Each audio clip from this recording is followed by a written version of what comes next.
হযরত নূহ আলাইহি ওয়াসাল্লাম ছিলেন আদম আলাইহি ওয়াসাল্লামের পরবর্তীকালের এক মহান নবী।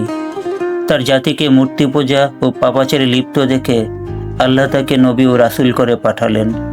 দীর্ঘ 950 বছর তিনি জাতিকে এক আল্লাহর ইবাদতের দিকে আহ্বান জানাতে লাগলেন। দিনের আলোয় রাতের আধারে অক্লান্তভাবে তিনি দাওয়াত দিলেন, কিন্তু ফল হলো প্রায় শূন্য। অল্প সংখ্যক মানুষ তার আহ্বানে সাড়া দেন, বেশিরভাগই তাকে উপহাস ও প্রত্যাখ্যান করে সীমা লঙ্ঘন করতে থাকল।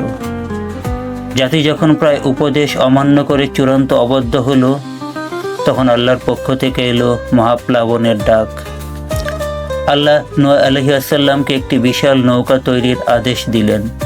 অবিশ্বাসীরা তাকে নিয়ে হাসাহাসি করল, কিন্তু তিনি আল্লাহর হুকুমে নির্মাণ কাজ চালিয়ে গেলেন। নৌকা তৈরি শেষ হলে তিনি তার অনুসারীদের এবং প্রত্যেক জীবজন্তুর একজোড়াকে নৌকায় তুলে নিলেন। এরপর শুরু হলো আল্লাহর শাস্তি।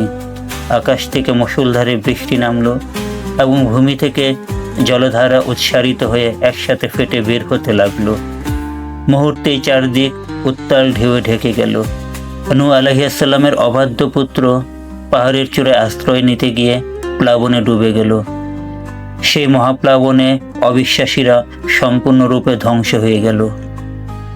অবশেষে নৌকাটি তুরস্কের জুদি পর্বতে এসে স্থির হলো। নূহ আলাইহিস সালাম ও তার সাথীরা পৃথিবীতে আল্লাহর প্রতি অবিচল আস্থা, ধৈর্য এবং ত্যাগের এক নতুন অধ্যায়ের সূচনা করলেন।